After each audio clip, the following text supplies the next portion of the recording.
What's up, everybody? Tyson Roush, Let's Talk Jets Radio. Thank you to everybody joining us on the stream today. We definitely appreciate it. Today was one of those games where the best part of the game was the chat, everybody joining us and talking with us and joking around. This was a miserable game. I give any fan a tremendous amount of credit that sat through that entire thing in the stadium. The Jets should give out free coffee, free beer, and free jerseys to anybody that attended the game today, because that was just awful. We get a lot of criticism for being very negative and very down on the team. But what we try to do is be fair. We try to be, just from a fan perspective, give analysis as we see it happen like everybody else does. We also try to keep in mind the level of the opponent. If you go out and if you play poorly against a very good team, say the Buccaneers or the Rams or whoever else, the Cardinals, then you understand it. If you play a lesser opponent, then you hope your expectations go up a little more. You hope to see better things.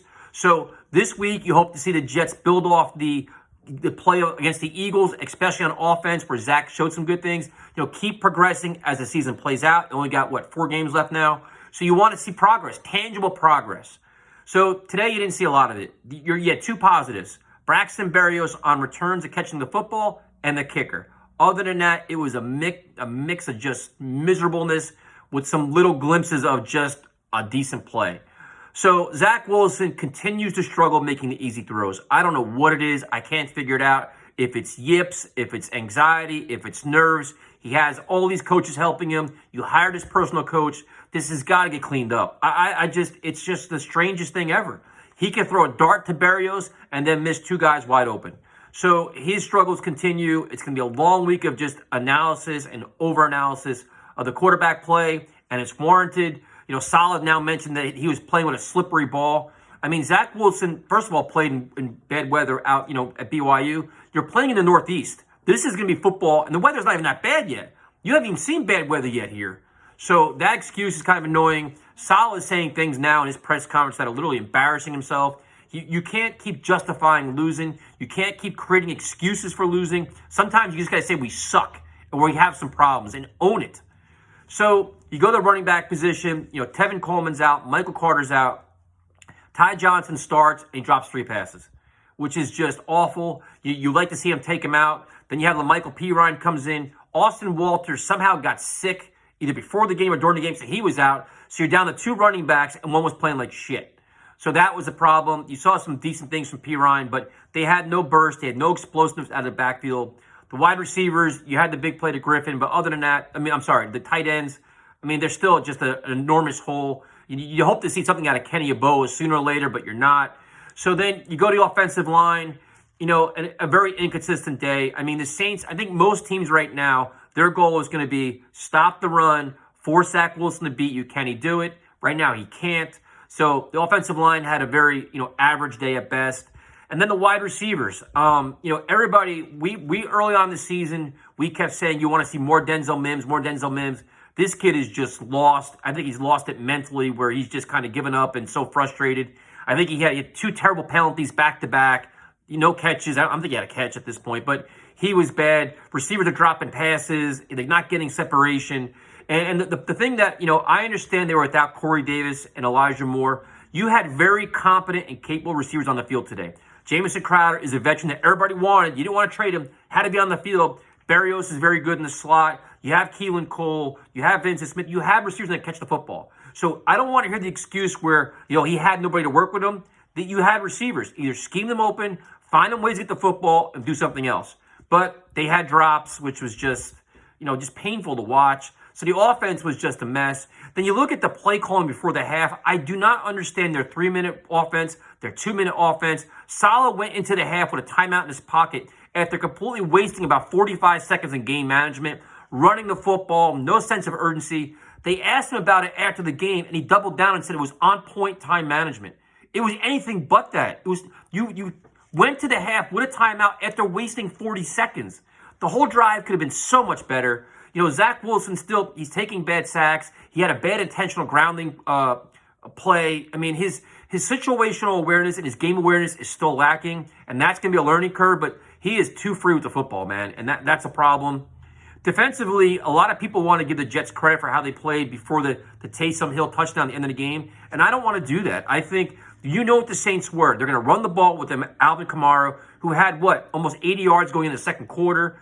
Taysom Hill is a very pedestrian quarterback, doesn't bring much to the table. So it's stop the run, play physical. And the Jets don't do that. The defense does not get off the field. There's too many times they make dumb penalties.